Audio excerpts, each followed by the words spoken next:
এই বাড়িতে মরা মরেছে, সারা দিন কেন এ বাড়িতে মহিলারা আসছে? ওর কি মাথা ঘামলো যে এখানে আসবে কেন সারাদিন? ওর কেন একটু লজ্জা হয় না? ওর কেন একটু শরম হয় না? ওর কেন ও চাচাতো ভাইকে দেখতে আসলো? ওর নাকি গ্রাম্য চাচাতে দেখতে এসেছে, কেন এখানে আসবে? অর্ধ পৃথিবীর খলিফা, কুশাগর বুদ্ধিজীবী, রাজনীতিবিদ ওমর মারা যাবেন এই সময়ে বলছেন, আব্বু আব্দুল্লাহ, জি আব্বা, আয়েশাকে গিয়ে বলো মোহাম্মদ সাল্লাল্লাহু আলাইহি সাল্লামের পাশে আবু বকর সিদ্দিকের কবর আছে, তার পাশে একটু ফাঁকা জায়গা আছে, ওখানে আমার কবর দেওয়ার সুযোগ দিবে কিনা।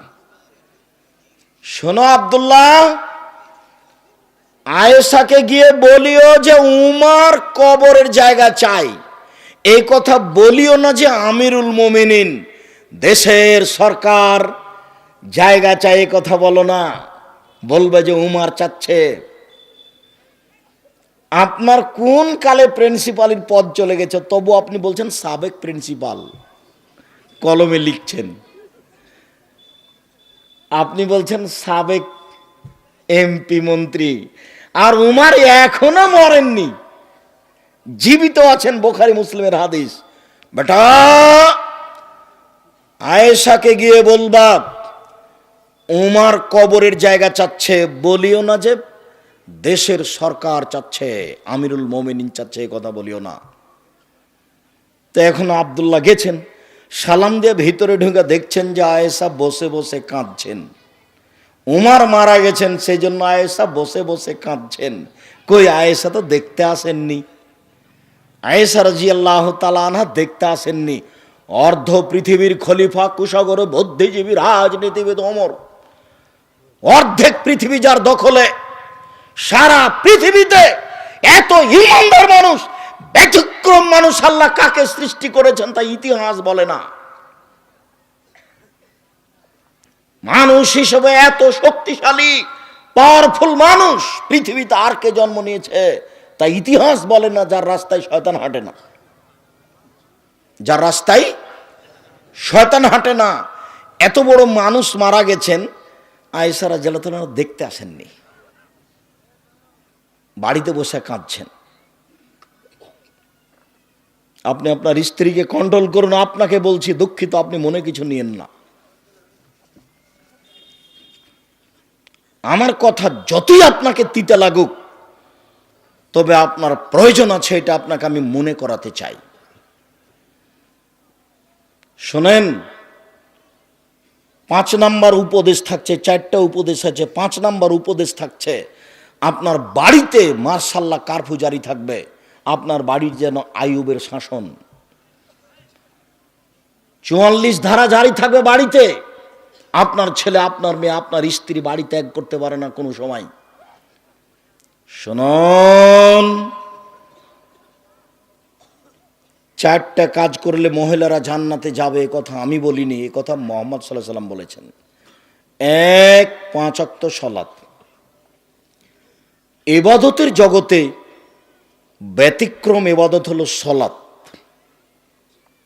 2, রমজান মাসের রোজা, সেম। 3, স্বামীকে মেনে চলা, তিতা লাগলেও মিঠা লাগলেও। উপস্থিত বৈঠকের দিনই মুসলিম বোন, আপনাকে বলছি শোনেন, আপনার স্বামীর মুখ খারাপ, দিনরাত গালি দেয়, কি করবেন? এটা ভাগ্য, মেনে নেন। ও যা বলছে বলতে দেন, মারছে মারতে দেন, গালি দিচ্ছে গালি দিতে দেন, আপনি মেনে নেন। দেখেন 15 দিন, 20 দিন, 6 মাস যাবৎ স্বামীর সাথে কথা বলছেন না, এই সংসার হবে না। তিতা লাগুক মিঠা লাগুক, আপনি স্বামীকে মেনে চলেন। স্বামী গালি দিয়েছে, তারপর 1 গ্লাস পানি চেয়েছে, তখন আপনি 1 গ্লাস পানি নিয়ে সামনে ঠ্যাক্কস করে রেখে তো ওদিকে চলে গেলেন। এভাবে সংসার হবে না, এই সংসার চলবে না। দেখেন, আমি আব্দুর রাজ্জাক বিন ইউসুফ আপনার দ্বীনি ভাই হিসেবে বলছি, আপনি আমার কথাটা মেনে নেন, স্বামীকে মেনে চলেন। শেষ পর্যন্ত যদি আপনি মনে করেন যে আব্দুর রাজ্জাক সাহেব আমার চলবে না সংসার, তো আপনি খোলা তালাক করেন। স্বামী যত বড়ই দামি হোক, যত বড়ই চাকরিজীবী হোক, যত বড়ই পরহেজগার হোক, যে কোনো সময় আপনি স্বামী বাদ দিতে পারেন। হাদিস বুখারী মুসলিম। তার নাম খোলা তালাক। আপনি চেয়ারম্যান মেম্বারকে বলবেন আমি ভাত খাবো না, মিটে গেল, ও একটা ব্যবস্থা করে দিবে। আপনি নিজেকে খোলা করে নেন। আমি নিষেধ করিনি, তবে আপনাকে আমি আপনার এই স্বামীকে মেনে চলার জন্য অনুরোধ করছি। তিতা লাগলেও মিঠা লাগলেও দেখেন সামাজিক অবস্থা সুবিধা নয়, আরেকজন স্বামী এর চেয়ে খারাপও হতে পারে। পরিবেশ পরিস্থিতি কি হবে বলা যায় না। দুই একটা বাচ্চাও হয়ে গেছে, কান্নাকাটি যেটাই হোক, গালি যেভাবে দেখ, আপনি মেনে নেন, ভালো হবে। 4, জেনায় লিপ্ত হবেন না। আব্দুর রাজ্জাক সাহেব ঘটে গেছে জেনা, যে তাহলে আপনি তোবা করেন। শোনেন, তোবা করলে মানুষ পাপ মুক্ত হয়ে যায়। আপনার অন্তর থেকে যদি আপনি তোবা করেন, তাহলে আপনার জেনার পাপটা আল্লাহ আবার পাল্টা নেকিতে পূর্ণ করে দেবেন। আপনি জেনা বন্ধ করেন, তোবা করেন, আপনি ভালো নারীদের অন্তর্ভুক্ত হয়ে যাবেন, আপনাদের জান্নাতের সব দরজা খোলা। আর পৃথিবীর পুরুষ নারী সবকে বলা হচ্ছে, আল্লাহ তাআলা বলছেন, পৃথিবীর মানুষ পুরুষ নারী শুনে রেখো, ওয়ানাহান নাফসা আনিল হাওয়া ফাইনাল জান্নাতা হিয়াল মাওয়া। যে ব্যক্তি অশ্লীল কাজ থেকে নিজেকে বিরত রাখতে পারবে, আমি আল্লাহ তাকে জান্নাতুল মাওয়া দিয়ে দিলাম। যদি আপনি আজকে এই মোবাইলে প্রেমের গল্প বন্ধ করতে পারেন, জেনা বন্ধ করতে পারেন, আল্লাহ বলছেন আমি তাকে জান্নাতুল মাওয়া দিয়ে দিলাম। এটা আল্লাহর কথা। অতএব দিনী বোন, আপনি এই 4টা কাজ করেন, জান্নাতের সব দরজা খোলা। এর সাথে আপনাকে আর একটা কথা বলি, এদিকে শোনেন। আল্লাহ নবী একদিন বলছেন, নবীগণ জান্নাতে যাবেন, শহীদেরা জান্নাতে যাবে, সত্যবাদীরা জান্নাতে যাবে, ওই সব মহিলারাও জান্নাতে যাবে যারা স্বামীকে মেনে চলে। নেন এবার সিরিয়ালে আপনারা আছেন, এখনো পুরুষ আসেনি। কেউ যদি বলে, আব্দুর রাজ্জাক সাহেব শোনেন শোনেন শোনেন, বুখারী মুসলিমের হাদিস আছে এইভাবে যে ওযু করার পরে যদি কেউ বলে আশহাদু আল্লা ইলাহা ইল্লাল্লাহু ওয়াহদাহু লা শারীকা লাহু ওয়া আশহাদু আন্না মুহাম্মাদান আবদুহু ওয়া রাসূলুহু, তাহলে জান্নাতের সব দরজা খোলা। হাদিস তো বুখারী মুসলিম, তো এটা আপনারও যা মহিলারও তাই না। কথার বুঝানো গেল না মনে হয়। আচ্ছা, ওযু করার পরে যদি এই দোয়া পড়ি, তো আমার জন্য জান্নাতের সব দরজা খোলা, তো মহিলা যদি পড়ে তার জন্য, তাহলে এখানে আমার ব্যক্তিগত কিছু আছে, পুরুষের জন্য কিছু আছে? মহিলাদের জন্য যেভাবে বলা হয়েছে মুহাম্মদ সাল্লাল্লাহু আলাইহি সাল্লাম ওভাবে পুরুষের জন্য বলেননি। শোনো, নবীগণ জান্নাতে যাবেন, শহীদেরা জান্নাতে যাবে, সত্যবাদীরা জান্নাতে যাবে, ওইসব মহিলারাও জান্নাতে যাবে যারা স্বামীকে মেনে চলে। 3টে গুণের ভিত্তিতে মহিলারা ভালো হতে পারে। 3টি গুণের ভিত্তিতে মহিলারা ভালো হতে পারে।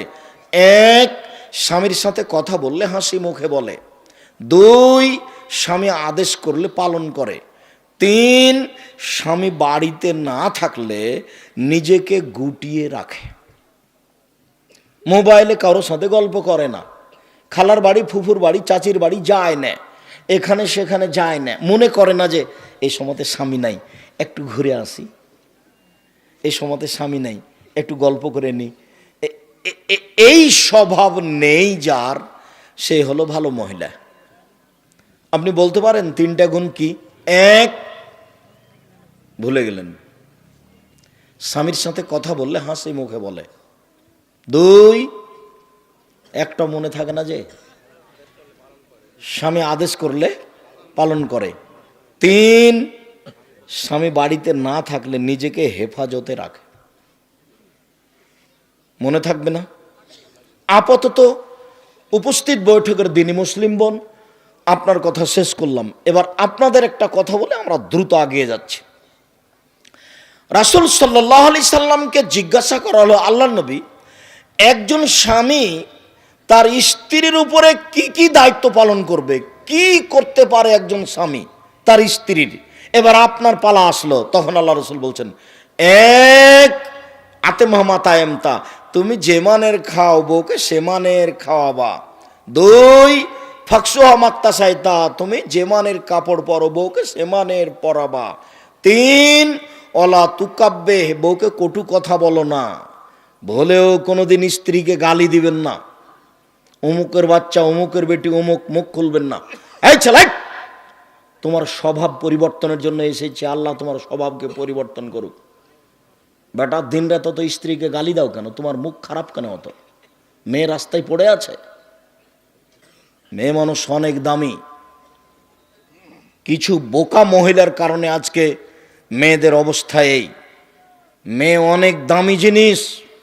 পৃথিবীতে এমন কোনো জিনিস নাই যেখানে শান্তি তৃপ্তি হতে পারে নারী ছাড়া। পৃথিবী এমন কোনো বিছানা নাই সেই বিছানায় শুয়ে শান্তি পেতে পারে মানুষ স্ত্রী ছাড়া। পৃথিবীতে এমন কোনো খাদ্য নেই যে খাদ্য খেয়ে মানুষ শান্তি তৃপ্তি পেতে পারে স্ত্রী ছাড়া। পৃথিবীতে এমন কোনো ব্যবস্থাপনা নেই যেখানে মানুষ শান্তি তৃপ্তি পেতে পারে স্ত্রী ছাড়া। স্ত্রী হচ্ছে পৃথিবীতে আল্লাহর পক্ষ থেকে দেওয়া শান্তি তৃপ্তির ব্যতিক্রম জিনিস। আল্লাহ তাআলা বলছেন, অমিন আইতিহান খালাকালাকুম মিন আনফুসিকুম আজওয়াজান লিতাসকুনু ইলাইহা, পৃথিবীর মানুষ, আমি তোমাদের পক্ষ থেকে তোমাদের স্ত্রীদেরকে সৃষ্টি করেছি যাতে করে তোমরা সেখানে শান্তি তৃপ্তি পেতে পারো। ও হলো শান্তির বস্তু, ও হচ্ছে তৃপ্তির বস্তু, ও হচ্ছে আনন্দের বস্তু, সর্ব ধরনের কল্যাণের সুবিধার বস্তু ও। তাহলে তুমি একে গালি দাও কোন লজ্জায়? তোমাকে তো আমি বলেছি জীবনে তুমি কোনোদিন বলবে না তোমার ঠোঁটটা মোটা। একবার যদি ঠোঁট মোটা বলো তাহলে তোমাকে 10 বছর ভালোবাসবে না। ভুলেও তুমি বলবে না তোমার রংটা কালো। একবার যদি রং কালো বলো তাহলে মনটা ছোট হয়ে যাবে, 10 বছর যাবত তোমাকে ভালোবাসবে না। তুমি খালি বলো তোমার মতো কোনো ভালো মেয়ে দেখি না, তুমি আমার চোখে সবচেয়ে সুন্দরী, তোমার চালচলন আমার কাছে খুবই ভালো, প্রশংসা করো, সারা রাত পা টিপে দেবে। একটু প্রশংসার ভিখারি তুমি মুখ খারাপ করো কেন? শোনো সম্মানিত দিনী ভাই বোন, সবাইকে বলছি, মুরব্বী আপনাকে বলছে, আপনারও স্বভাব ভালো নয়। ছেলে মেয়ে বড় হয়ে গেছে, বৌমা বাড়িতে, তারপর আপনার একটু লজ্জা হয় না মুখ খারাপ করে স্ত্রীকে কথা বলেন? তখন বেটি লজ্জা পায়, বেটা লজ্জা পায়, বৌমা লজ্জা পায়। আপনার এই স্বভাব কেন? গালি দিয়ে আপনার অত শান্তি তৃপ্তি কেন? মুখ বন্ধ করবেন, আজকের পরে আর মুখ খুলবেন না কোনোদিন। আস্তাগফিরুল্লাহ তো বলে, আল্লাহ তোমার দরবারে তওবা করছি, আমি আর কোনোদিন স্ত্রীকে গালি দেব না। এই কথা বলে উঠবেন, মুখ খারাপ করবেন না কোনোদিন। আর মুখ খারাপের কথার উপরে ফেরেশতা আমিন বলেন। পরিবারটা এরকম হয়ে গেছে, আপনি বুঝতে পারেন না কেন আপনি মুখ খারাপ করবেন? রাসূল সাল্লাল্লাহু আলাইহি ওয়াসাল্লাম খবরদার কটু কথা বলবা না। 4 বউয়ের মুখের উপরে মারবা না, মারাই যদি লাগে কোনো সময় মুখের উপরে মারবা না। 5 এটা জরুরি, ওয়াল্লা তাতরুকা ইল্লা ফিল বাইতে, তুমি তোমার বউকে তোমার বাড়ি ছাড়া কোথাও যেতে দিবা না। তোমার বউকে তোমার বাড়ি ছাড়া কোথাও থাকতে দিবা না। ও চাচির বাড়ি যেতে পাবে না, ও খালার বাড়ি যেতে পাবে না, ও ফুফুর বাড়ি যেতে পাবে না, ও মায়ের বাড়ি যেতে পাবে না, জরুরি প্রয়োজন ছাড়া বাড়ি ত্যাগ করতে পাবে না। যদি যাই তাহলে আপনাকে যেতে হবে। ভুলেও কোনোদিন বিবাহের বাড়িতে যায় না যেন, বিবাহের বাড়িতে গেলে স্বামীর সংখ্যা বেশি হয়ে যায়। কাজেই ভুলেও কোনোদিন বিবাহের বাড়ি যেতে দিবেন না। আত্মীয় স্বজন দাওয়াত করেছে, ঠিক আছে আমি আসব, আমার ছেলেরা যাবে, আপনার বউ যাবে না। একটু পুরুষ হতে শিখেন, একটু পুরুষ। ওই যে ছোট ব্লাউজ পরে আছে ওটা আমার বউ, ওই যে ঢং ঢং করে এসেছে আর গল্প করে এখনো দাঁড়িয়ে আছে, যান দেখে আসেন, ওটা আমার বউ নয়, যান দেখে আসেন, দাঁড়িয়ে আছে এখন। আশ্চর্য কথা, থাকবে কেন? কেন আছে? আমি তো আসলাম তখন দেখলাম যে সরে গিয়ে আর একটা লোকের সাথে কথা বলছে। ও তো আপনার মেয়ে, না হলে আপনার বউ। কেন আছে? ও জানে না যে আব্দুর রাজ্জাক বিন ইউসুফ আজকে আসছেন? কোন সাহসে যায়, কোন সাহসে কথা বলে, হিসাব পায় না। নিজেকে পুরুষ মনে করিয়েন।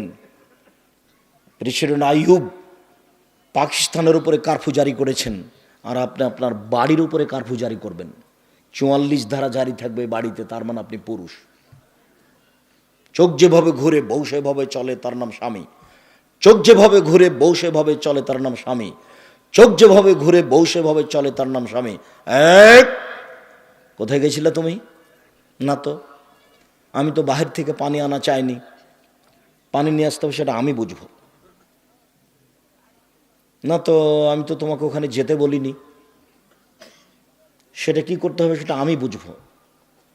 আমি তোমাকে উপার্জন করে খাওয়াতে পারি, আমি তোমার সুবিধা অসুবিধা বুঝতে পারি না, তুমি কি মনে করো আমাকে? পরবর্তীতে বাড়ির বাইরে তুমি পা রাখবে না, তোমাকে সতর্ক করে দিচ্ছি। রাসূল সাল্লাল্লাহু আলাইহি সাল্লাম বলছেন, লাঠিটা ঝুলিয়ে রাখো বাড়ির সামনে।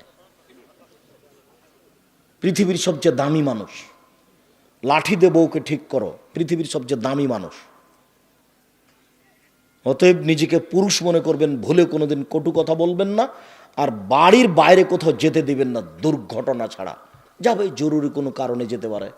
কা পুরুষের স্ত্রী এদিক ওদিকে ঘুরে বেড়াই, কা পুরুষের মেয়ে এদিক ওদিকে ঘুরে বেড়াই, পুরুষের যায় না। দিনরাত আপনাকে এই কথা বলতে বলতে আপনার সময় পার হয়ে গেল, তবে আপনি নিজেকে একটু পরিবর্তন করতে পারলেন না? আপনার পরিবার একটু পরিবর্তন হলো না? উপস্থিত বৈঠকের মুসলিম বোন, আপনাকে বলছি, দেখেন নিজে থেকে যদি আপনি না মানেন তাহলে কেউ কিছু করতে পারবে না, জাহান্নাম ধরা আছে, এইভাবে চলে জান্নাত পাওয়া যাবে না।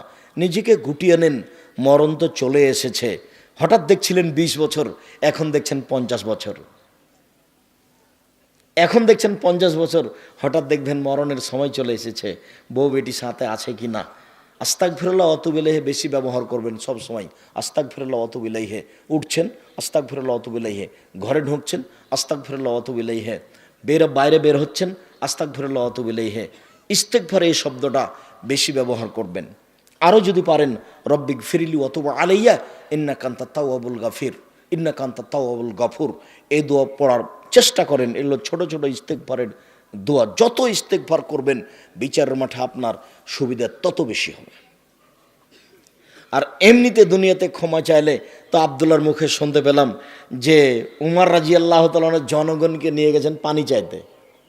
উল্টাভাবে বলতে হবে আল্লাহ পানি দাও, তো উমর বলছেন যে তোমরা এক কাজ করো, ক্ষমা চাও। জনগণ বলছেন ব্যাপারটা কি, এসেছি পানি চাইতে, ক্ষমা চাইবো মানে? তো বলছে দেখো আল্লাহ বলছেন যে ক্ষমা চাইলে পানি দিয়ে দিবে, আল্লাহ তো ক্ষমাই চাও, দেখি কি হয়। সম্মানিত দিনী ভাই বোন, মহান আল্লাহ বলেন, ইয়ামহাকুল্লাহুর রিবা ওয়া ইউরবিস সাদাকাত, সুদ মানুষের টাকাকে সংকুচিত করে, দান মানুষের টাকাকে বেশি করে দেয়। অত্র আয়াত প্রমাণ করে সুদ খেলে মানুষ ভিক্ষুক নিঃস্ব হবে। আজ হোক আর কাল হোক বাঁচার কোনো পথ নেই। কোটি থেকে কোটি টাকা ইনকাম করলেও আপনার চোখের সামনে টাকা হারিয়ে যাবে, অন্যথা আপনার ছেলের সামনে যাবে, নইলে আপনার নাতি পোতার সামনে যাবে, টাকা একদিন হারাবেই। সুদের টাকার শেষ পরিণত হলো ভিক্ষুক সাজা। কিস্তি তুলে যারা বাড়ি বিক্রি করে তারা, দেখেন আপনার বাড়ির পাশে প্রমাণ আছে, আমি তার জাজল্য প্রমাণ। আমার বাসার পাশে একজন মহিলা, একজন লোক কিস্তি উঠাচ্ছিল, বাড়িটা বিক্রি করে দিয়ে চলে গেছে। এ তো আমি বলিনি, আল্লাহ বলছেন ইয়ামহাকুল্লাহু রিবা, আল্লাহ সুদকে সংকুচিত করেন। সংকুচিতকে আল্লাহ আপনাকে ভিক্ষুক বানান। রাসূল সাল্লাল্লাহু আলাইহি সাল্লাম বলছেন ইন্না রিবা ওয়া ইন কাসরা, যদিও সুদে টাকা বেশি দেখা যায়, ওয়া ইন্না আকিলাতুল কাল্লা, তার ফলাফল হলো নিঃস্ব, তার ফলাফল হলো নিঃস্ব। সুদ থেকে ফিরে আসতে হবে যে কোনো মূল্যে। ভুলেও কোনো দিন ব্যাংক থেকে টাকা উঠিয়ে ব্যবসা বাণিজ্য শুরু করবেন না। ব্যাংক থেকে টাকা উঠিয়ে জমি কিনবেন না। ব্যাংকে চাকরি করে ভদ্রলোক, ব্যাংকে লোন নিয়ে বাড়ি বানিয়েছে, তোবা করতে হবে, ভুল হয়েছে, টাকা ফেরত দিতে হবে, ভিক্ষা করে খেতে হবে। সিদ্ধান্ত ভুল হয়েছে, বাড়ি তো 5 তলা, বউ তো খুব খুশি, আপনার জানাজাই হবে না। আল্লাহ রাসূল বলেন, এই শোনো, এই লাশের কোনো লেনদেন আছে নাকি, ঋণ আছে নাকি? জি। তাহলে আমি গেলাম। আল্লাহ রাসূল, আমি তার ঋণের পরিশোধের জিম্মেদারি নিলাম, আমি নিলাম। আচ্ছা আচ্ছা ঠিক আছে। তার মানে যার ঋণ আছে তার জানাজাই নেই। লাশকে সামনে রেখে চেয়ারম্যানের বক্তব্য চলবে না, এই কথা ঠিক। রাজকে সামনে রেখে হুজুরের বক্তব্য চলবে না, এই কথা ঠিক। তবে লাশকে সামনে রেখে হুজুর বলবেন, এর কোনো ঋণ আছে কি? ঋণ থাকে যদি শহীদ হয়ে গেলেও ক্ষমা হবে না। ঋণ থাকে যদি কোনো পথ তাকে ক্ষমা করতে পারবে না। তাই তো মোহাম্মদ সাল্লাল্লাহু আলাইহি সাল্লাম সালাম ফিরার পূর্বে প্রতিদিন বলতেন, সব সময় বলতেন, আল্লাহুম্মা ইন্নী আউযু বিকা মিন আযাবি জাহান্নাম ওয়া আউযু বিকা মিন আযাবিল কবর। আল্লাহ, আমি তোমার কাছে বাঁচতে চাই কবরের শাস্তি হতে, আমি তোমার কাছে বাঁচতে চাই জাহান্নামের শাস্তি হতে। আউযু বিকা মিন ফিতনাতিল মাসিহ দাজ্জাল, তোমার কাছে আমি বাঁচতে চাই দাজ্জালের ফিতনা হতে। আউযু বিকা মিন ফিতনাতিল মাহি ওয়াল মামাতে, আমি তোমার কাছে বাঁচতে চাই ইহকালের বিপদ, আমি তোমার কাছে বাঁচতে চাই পরকালের বিপদ হতে। ইহকালের বিপদ হতে, পরকালের বিপদ হতে, কবরের ফিতনা হতে, দুনিয়ার ফিতনা হতে। আউযু বিকা মিনাল মাসামি ওয়াল মাগরাম, তোমার কাছে বাঁচতে চাই আমি ঋণ কর্য হতে, তোমার কাছে বাঁচতে চাই আমি বড় পাপ হতে, তোমার কাছে বাঁচতে চাই আমি ঋণ কর্য হতে, তোমার কাছে বাঁচতে চাই আমি বড় পাপ হতে। দিন রাত তিনি ঋণ থেকে বাঁচতে চাইতেন। আল্লাহ আমার জন্য ঋণ না হয়, আল্লাহ আমার জন্য ঋণ না হয়। আপনার মাথায় কিভাবে বুদ্ধি আসলো, গোবর ঢুকলো যে আপনি ব্যাংক থেকে লোন নিয়ে বাড়ি করতে গেলেন, ব্যাংক থেকে লোন নিয়ে ব্যবসা করতে গেলেন? আমি তো তা কোনোদিন আব্দুর রাজ্জাক বিন এই সময় পরামর্শ দিইনি। আমি বলেছি চকলেট দিয়ে ব্যবসা শুরু করতে হবে, তাহলে ঋণ নেওয়া লাগবে না। চকলেটের পরে কি গো? কলা, তারপরে কাপড়, তারপরে আরো কিছু। কলা দিয়ে ব্যবসা শুরু করলে ঋণ নেওয়া লাগবে? চকলেট দিয়ে? তা আপনি কোটি টাকা দিয়ে হিরোইন কিনলেন কেন কলকাতায়, আর ঢাকায় বিক্রি করলেন? এ ব্যবসা চলবে না। সম্মানিত দিনী ভাই বোন, আল্লাহ তাআলা বলেন চিরদিনের জন্য সুদের চূড়ান্ত সিদ্ধান্ত, সুদের ব্যাপার আল্লাহর পক্ষ থেকে চূড়ান্ত ফয়সালা। যারা সুদ খাবে তাদের অর্থ কমে যাবে। রাসূল সাল্লাল্লাহু আলাইহি সাল্লাম বলেছেন, সুদ দেখতে বেশি লাগে বটে, সুদের পরিণাম হলো নিঃস্ব ভিক্ষুক হওয়া। মহান আল্লাহ বলেন, আল্লাহুল বাই'a ওয়া হাররামার রিবা, আল্লাহ তাআলা ক্রয় বিক্রয়কে বৈধ করেন, সুদকে হারাম ঘোষণা করেন। জাবের রাদিয়াল্লাহু তাআলা আনহু বলেন, লানা রাসূলুল্লাহ সাল্লাল্লাহু আলাইহি সাল্লাম আকাল রিবা। পৃথিবীর মানুষ শুনে রেখো, আল্লাহর নবী অভিশাপ করেন যারা সুদ খায় তাদের উপরে অভিশাপ, যারা সুদ দেয় তাদের উপরে অভিশাপ, যারা সুদের অঙ্ক কষে তাদের উপরে অভিশাপ, যারা সুদের উপরে সাক্ষী থাকে তাদের উপরে অভিশাপ। অকালহুম সাওয়া, তিনি বলেন সবাই সমান। বলেও কোনোদিন আপনি মনে করবেন না ইসলামী ব্যাংকে চাকরি করা জায়েজ।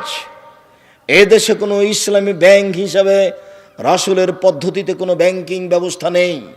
সবারই সম্পর্ক আছে বাংলাদেশ ব্যাংকের সাথে। অতএব কে 100% নিখুঁতভাবে ব্যবসা করছে এই কথা বলতে পারে না। আরো অবাক কথা যে আমি 5 লক্ষ টাকা 10 লক্ষ টাকা রেখেছি ব্যাংকে, প্রতি মাসে আমাকে 1 লক্ষতে 1000 করে টাকা দেয়। ব্যবসা কি এত নিরাপদে হয়? ব্যবসা মানে হলো আমি সাপাহার বাজারে তরি তরকারি কিনলাম, ট্রাক ভর্তি করে নিয়ে গেলাম রাজশাহীতে বিক্রি করব বলে, রাস্তায় গাড়িটা অ্যাক্সিডেন্ট হলো, সবজি নষ্ট হয়ে গেল, তার নাম ব্যবসা। কিনেছিলাম 10,000-এ হলো 10,500, তার নাম ব্যবসা। কিনেছিলাম 20,000-এ হয়ে গেল 15,000, তার নাম ব্যবসা। আরে নিরাপদে প্রতি মাসে আমার জন্য 10 লক্ষতে 10,000, 10 লক্ষতে 10,000, 10 লক্ষ। ধর্ম পাগল হয়ে গেছে। ধর্ম রাজশাহী চাঁপাইনবাবগঞ্জের হাওয়াই লাড্ডু, दोनों हाथ में लड्डू है, जो चाहे उसको खा ले, जो चाहे उसको छोड़ दे। ভুল হিসাব ব্যবসায় তো নিরাপদ হতে পারে না। অতএব এই দেশের মাটিতে ব্যাংকিং ব্যবস্থায় চাকরি করে পয়সা উপার্জন বৈধ হবে এ কথা অসম্ভব। এদেশে এমন কোন এনজিও নেই যে এনজিওতে চাকরি করে সেই পয়সা দিয়ে চাউল কিনে ভাত খেয়ে বাদাত কবুল হতে পারে। ভুল হিসাব। হুজুর যা বলেছেন তা ভুল বলেছেন। এদেশে যে সন্দেহযুক্ত ব্যবসা আছে, সেই সন্দেহযুক্ত ব্যবসা ছেড়ে দিয়ে জীবিকা নির্বাহ করতে হবে। বেশি দিন বেঁচে বেশি পয়সা অবৈধভাবে উপার্জন করার চেষ্টা করিয়েন না, যেহেতু এক সময় যেতেই হবে পৃথিবী ছেড়ে। কাজে এত কিছু হিসাব করা ঠিক হবে না। এই ছেলে, আচ্ছা তোমার আব্বার কথা বলি, তোমাকে বাদ দিলাম, তোমার বাপ বেশি কষ্ট পাবে তো সেই জন্য। তো এখন তো সব জমি কিয়ার হয়ে গেছে। চাঁপাইনবাবগঞ্জে দিয়াড়ের জমি তো কিয়ার ছিল না, তো ধান জমি মেপে ধান বোনা হতো, জমি মেপে ধান কাটা হতো।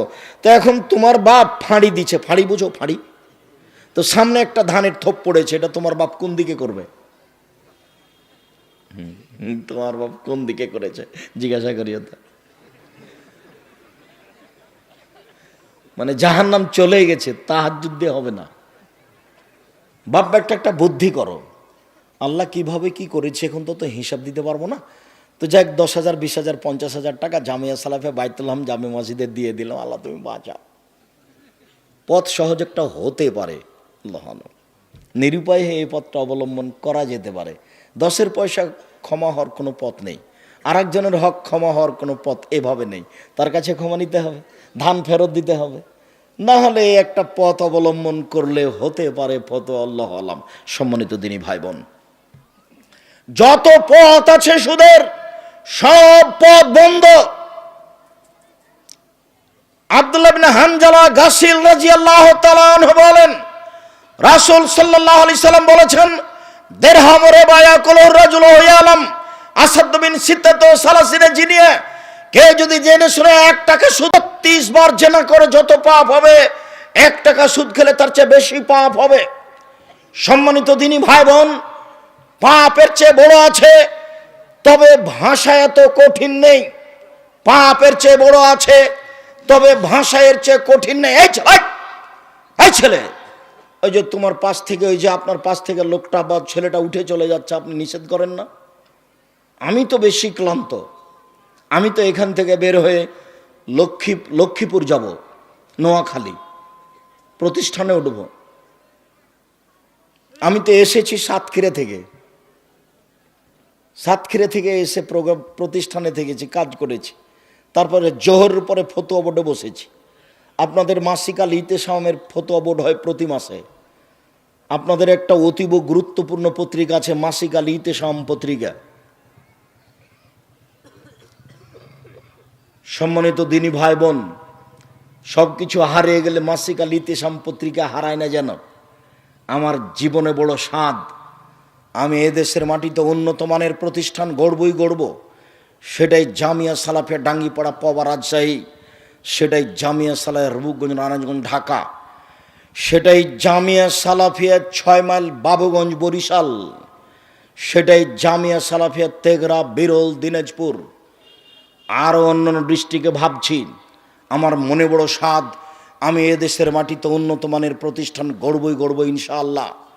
আমার কাছে টাকা পয়সা থাক আর না থাক, আমার কাছে টাকা নাই এ কথাও সত্য, এখানে প্রতিষ্ঠান গড়বে এ কথাও সত্য, ইনশাআল্লাহ গড়বে। জামিয়া সালাফিয়া ডাঙ্গিপাড়া পবা রাজশাহীর বাইতুল হাম জামে মসজিদে এখন পর্যন্ত খরচ হয়েছে প্রায় 10 কোটি টাকা। তা আমি তো 10 টাকারও মালিক নই। 90% জমির ওপরে মসজিদ, প্রায় 20 বিঘে জমির উপরে এই প্রতিষ্ঠান, 1700 ছাত্র এখন বোর্ডিংয়ে খায়, 800 মেয়ে এখন বোর্ডিংয়ে খায় রাজশাহীতে। 2 প্রতিষ্ঠান মিলে 3,500 ছেলে মেয়ে পড়াশোনা করে, সব ভিন্ন ভিন্ন স্থানে থাকে। এখন প্রায় 20 লক্ষ টাকা মাসে বেতন লাগছে জানুয়ারি থেকে। তো 20 লক্ষ বেতন এখানে আছে? সম্মানিত দিনী ভাই বোন, এই প্রতিষ্ঠানের মুখপাত্র পত্রিকা হচ্ছে মাসিক আল ইতেসাম পত্রিকা, যার কারণে এই পত্রিকার সাথে আপনার সম্পর্ক থাকতে হবে। কাজে আপনি আমাকে ক্লান্তি দেখায়েন না। ফতোয়া শেষ করে 7:30 8টার সময় আমি গাড়িতে উঠেছি, গাড়িতে উঠে আপনার এখানে এসেছি। আমি আপনার সামনে এখন কথা বলছি, কথা বলে আমি ঢাকা জামিয়া সালাফিয়া হয়ে আমি যাব লক্ষ্মীপুর নোয়াখালী। সেখানে প্রোগ্রাম করে ফিরে জুমার খুতবা দিব কুমিল্লা ইনশাআল্লাহ। কুমিল্লা থেকে খুতবার পরে আমি যাব ব্রাহ্মণবাড়িয়া, বিবাড়িয়া ব্রাহ্মণবাড়িয়া, ওখানে প্রোগ্রাম শেষে আমি যাব সিলেট মৌলিবাজার ইনশাআল্লাহ। সিলেট মৌলিবাজার হয়ে বিমান হয়ে ঢাকা হয়ে সৈয়দপুর হয়ে দিনাজপুরে প্রোগ্রাম করে রাজশাহী ফিরবো, এই মর্মে বের হয়েছি।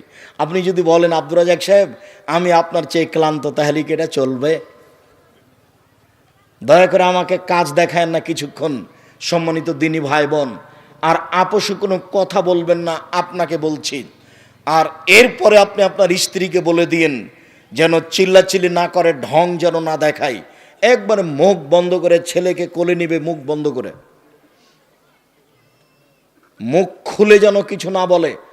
আর ছেলেরা তোমরা খুব সোচ্চার হও, জেনা সবচেয়ে মহাপাপ, জেনা ঘৃণিত পাপ, যেগুলো বড় বড় পাপ রয়েছে তার সবচেয়ে ঘৃণিত পাপ হলো জেনা। জেনার পাপের ভাষা এত কঠিন নয়। সবচেয়ে ঘৃণিত পাপ হলো চুরি, চুরির পাপের ভাষা এত কঠিন নয়। ঘৃণিত পাপ হলো মিথ্যা সাক্ষী। নওগাঁ জেলে 20 বছর থেকে একটা লোক আছে, নিজেই জানে না আমি কেন জেলে। ও হলো 1 নম্বর আসামি। যেদিন মারামারি হয় সেদিন ও ছিল রংপুরে, আর সাক্ষীদাতা বলছে আমি নিজ চোখে মারতে দেখেছি, অথচ যাকে মারতে দেখেছি বলছো সেদিন ওই গ্রামেই ছিল না। তাহলে কেমন সাক্ষী দিলে? এর না মিথ্যা সাক্ষী। মিথ্যা সাক্ষী দিবে যে সে জাহান্নামে যাবে, তবে ভাষা এত কঠিন নয়। পাপের জগতে সবচেয়ে বড় পাপ হলো শিরক, তবে ভাষা এত কঠিন নয়। পাপের জগতে দ্বিতীয় মহাপাপ হলো বাপ মায়ের অবাধ্য চলা, তবে ভাষা এত কঠিন নয়। অবাক ভাষা, অবাক হতে হয়। রাসূল সাল্লাল্লাহু আলাইহি ওয়াসাল্লাম বলছেন, কে যদি জেনে শুনে 1 টাকা সুদ খায়, 36 বার জেনা করে যত পাপ হবে, 1 টাকা সুদ খেলে তার চেয়ে বেশি পাপ হবে, তার নাম সুদ। রাসূল সাল্লাল্লাহু আলাইহি সাল্লাম বলেন, আর রিবা সাবুনা জুজান, আয়েশা রাহয়ান করজুল উম্মাহু, সুদের পাপের 17টি ভাগ রয়েছে। তার ছোট ভাগ হলো মার সাথে জেনা করলে যেমন পাপ হয়। ইন্না লিল্লাহি ওয়া ইন্না ইলাইহি রাজিউন। সুদের পাপ ছোট থেকে বড়, বড় থেকে ছোট। তার সবচেয়ে ছোট ভাগ হলো মার সাথে জেনা করলে যেমন পাপ হয়। বলেন তো কেমন ভাষা? এরকম ভাষা অন্য কোনো পাপের সাথে জড়িত নয়। এই হচ্ছে সুদের পাপ। আপনি আমার দিকে চেয়ে থাকবেন এক খেয়ালে। আমি একটা লম্বা হাদিস অনুবাদ করছি, আর কোনো ছেলে যেন আপনার পাশ থেকে না উঠে, কোনো মহিলা যেন আপোষে কথা না বলে। অল্পক্ষণে আমি কিছু অংশ অনুবাদ করে কিছু অংশ বলে শেষ করব। শুধু অনুবাদ করলে ঘন্টা যাবত লেগে যাবে। আমি এই সুদের অংশ দেখানোর জন্য একটা হাদিস অনুবাদ করছি, আপনি এক খেলা আমার দিকে চেয়ে থাকবেন।